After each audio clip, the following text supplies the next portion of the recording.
ሰላም ቅዱሳን፣ ዛሬ መጽሐፍ ቅዱስ ላይ አንድ ክፍል አብረን እናያለን። አንድ ሽባ ጓደኛ ያላቸው አራት ጓደኛሞች ነበሩ ይላል መጽሐፍ ቅዱስ። ይህን መጽሐፍ ቅዱስ እንደምናይበት የመጀመሪያው ማርቆስ ምዕራፍ 2 ምዕራፍ 1 እስከ ቁጥር 12፣ ሌላኛ ክፍል ደግሞ ሉቃስ ምዕራፍ 5 ከ17 እስከ 26 ያለው፣ በሶስተኛ ያ ክፍል የሚገኘው አሁን በማቴዎስ ምዕራፍ 9 ከቁጥር 1 እስከ 8 ላይ የሚገኘው ክፍል ነው ዛሬ መናገራቸው። ይህ ክፍል ምንድን ነው የሚያስተምረን? አንድ ሽባ ሰው አለ ይላል በዛ ስፍራ ላይ። ያ ሽባ ሰው አራት ጓደኛ አለው። ስለዚህ ይህን ሽባ የሆነ ሰውዬ ክርስቶስ በዛ ስፍራ ላይ እያስተማረ ባለበት ስፍራ ላይ ብዙ ሕዝብ እየተከተለው ብዙ ሕዝብ እሱን አጅበው እንደነበረ ይናገራል። ወደ ክርስቶስ ለመድረስ በጣም አስቸጋሪ በሆነበት ሁኔታ ላይ ኢየሱስ ክርስቶስ በቅፍርናሆም ከተማ ላይ እያስተማረ ባለበት ሁኔታ ላይ ብዙ ሕዝብ ትምህርቱን እየሰሙ ነበሩ። ጸሐፎች ነበሩ፣ ፈሪሳውያን ነበሩ።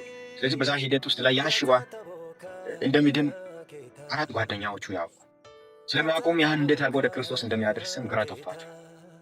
እዚህ እነዚህ አራት ጓደኞቹ አንደኛ የእምነታቸውን ጥንካሬ ያሳያል። እምነት ጥንካሬ ውስጥ ላይ ሲኖር በምንኛ ጥረት ወደ ክርስቶስ የምንደርሰው ወደ ኢየሱስ ለመድረስ በየትኛው ቻሌንጅ መድረስ አለብን የሚል እምነት በውስጣቸው ስለነበረ ክርስቶስ ከተደረሰ ያ ሽባ እንደሚፈውስ ያውቃሉ። ለዛ ነው ይህንን ሽባ ይዘው ሲመጡ በጣም ብዙ ሕዝብ ስለነበረ ወደ ኢየሱስ መጠጋት አልቻለም። አማራጭ ስለሌላቸው ተስፋ አልቆረጡም። ስለዚህ በዛ ሂደት ውስጥም ያን ሽባ በጣሪያ በስቶ በገመድ አስረው በኢየሱስ ፊት ላይ አወረዱት ይላል። የሚገርመው ነገር ሰውየውን ብቻ አይደለም ያወረዱት፣ ከነ አልጋው አወረደ ነው። አልጋ ሸክም ነው፣ አልጋ በሽታ ነው። ከነ አልጋው አወረዱት። ስለዚህ ኢየሱስ የነዚህ አራት ሰዎችን እምነት አይቶ ይህንን ሽባ ፈወሰ።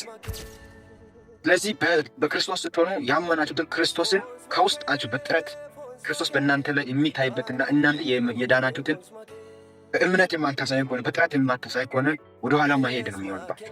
ስለዚህ አሁን የምናገራችሁ በክርስቶስ ያመናችሁ ክርስቶስ ለማግኘት ጥረት ማድረግ እንዳለባችሁ ነው። በውስጣችሁ ያላችሁን እምነት በተግባር ማሳየት ነው። ለዚህ ነው ጴጥሮስ መልእክት ላይ ያለ ስራ እምነት ከንቱ ነው ብሎ የሚናገሩት። ስለዚህ ያላችሁ እምነት ምንድነው? በውስጣችሁ የገባውን ጸጋ ክርስቶስን ያመናችሁትን በተግባር እንድናሳይ ይፈልጋል።